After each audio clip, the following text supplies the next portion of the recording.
One of my all-time favorite Christmas songs, Silent Night. We're going to be learning it fingerstyle. Let me play you what we're going to learn.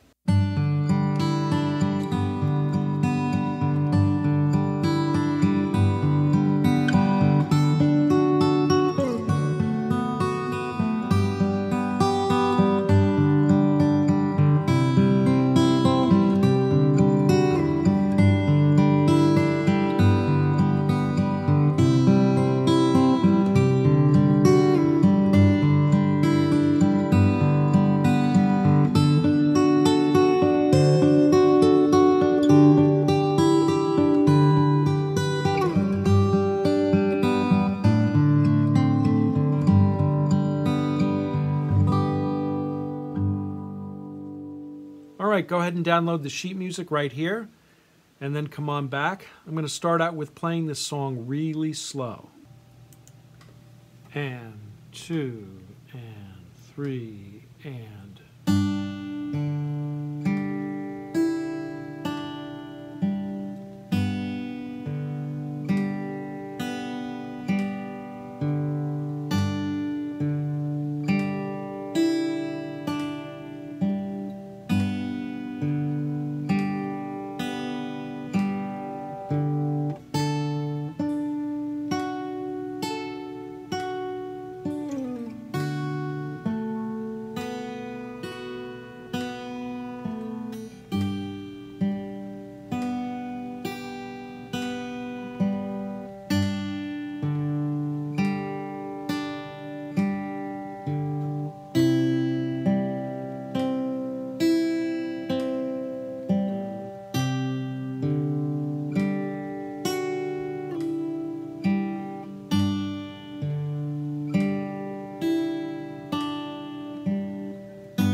All right, so you should have 2 pieces of sheet music, and one of them is the regular semi-advanced, what I just played on the guitar, and I have a variation to measures 10 and 14 that I've also included. And I'm going to let you decide which is easier for you. Basically, if you took lesson 1, where we learned how to sing and play this at the same time, or at least learn the guitar part, we use this pattern, okay, this basic pattern. And what we're doing in this lesson is we're using that same pattern here and intermixing it with the melody notes, okay? So it's the same basic pattern here. And then what we're doing is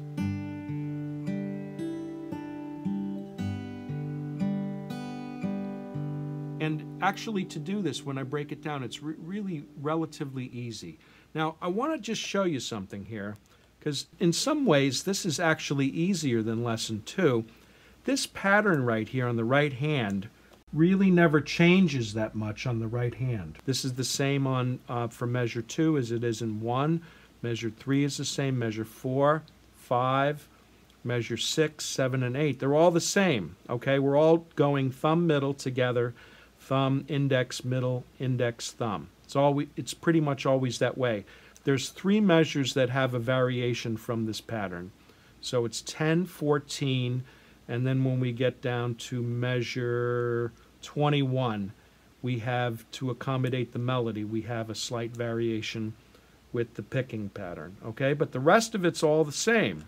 And the only thing that's going to change is which strings we are plucking. Page 1 is pretty straightforward here. There's one chord on measure 5 here, this D chord right here. It's 5 frets up with your index finger on the first string, and right here, strings 3 and strings 2 with our second and third finger right here, this D chord right here. I'm hoping you're familiar with that chord, all right? Page 2 we have on measure 10, and we're going to have a variation with this. Let me just show you what I did. I'm going to play you measures 9 and 10 together. And then what I'm doing is I'm hopping up 8 frets. I'm grabbing that melody up here. Now in the variation we can grab the melody down here. I'm going to show you that. I'll let you make a choice with that. But I thought this was really pretty. I'll play this for you. And really it's this melody right here, if we just break it down. Alright, and what I'm doing is I'm doing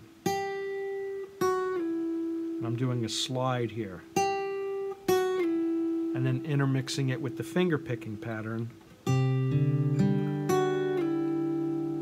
Alright, I'll play that again one more time.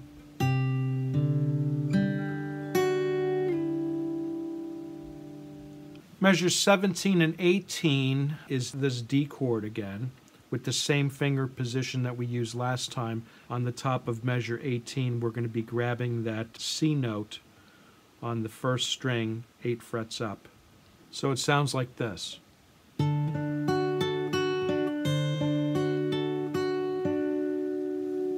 Measure 19.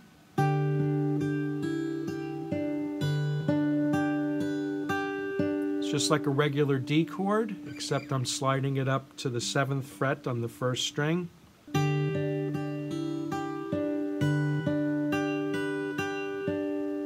Measure 21 and 22 is a little tricky. On the right hand, we're forming this, what I call the 4-finger G chord, except we don't need our index finger on the 5th string, but we're doing this routine here. And what we're doing is we're going thumb and middle, skipping our thumb from string 6 to string 3. And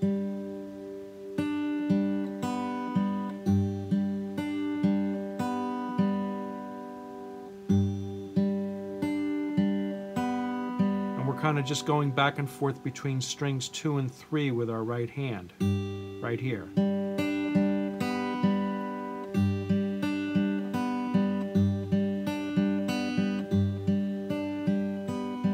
Show you up close on the right hand.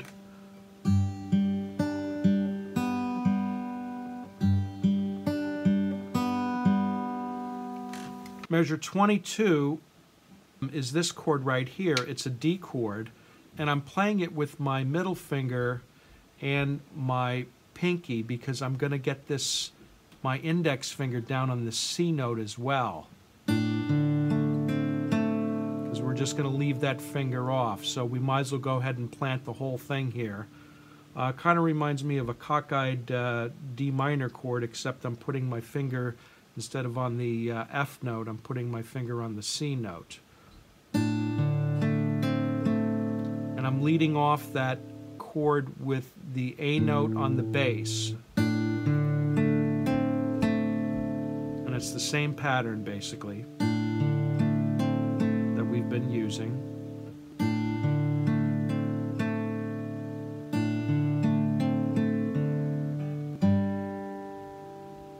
I'm on the sheet music for the variation between measures 10 and 14. Tell you what, let me play 9 and 10 into 9 into 10. So 9 is this.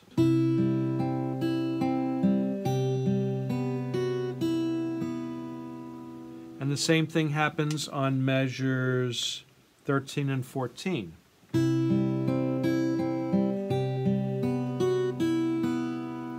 What's really important when you're playing this part right here, if you're going to choose this as opposed to,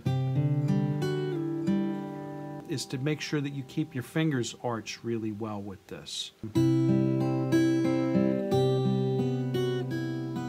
get all those strings ringing out. By the way, that That's a C major 7th chord, it's called. Very pretty for this song.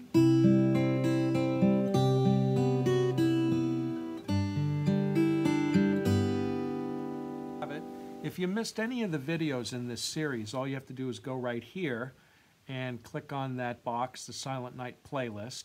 And I got a quick question for you. For those of you that have seen all 3 of the videos, which one do you hope to be playing soon? What are you aspiring to? Let me know your thoughts by commenting below in this video on YouTube. And peace and Merry Christmas, and we'll see you in the next video.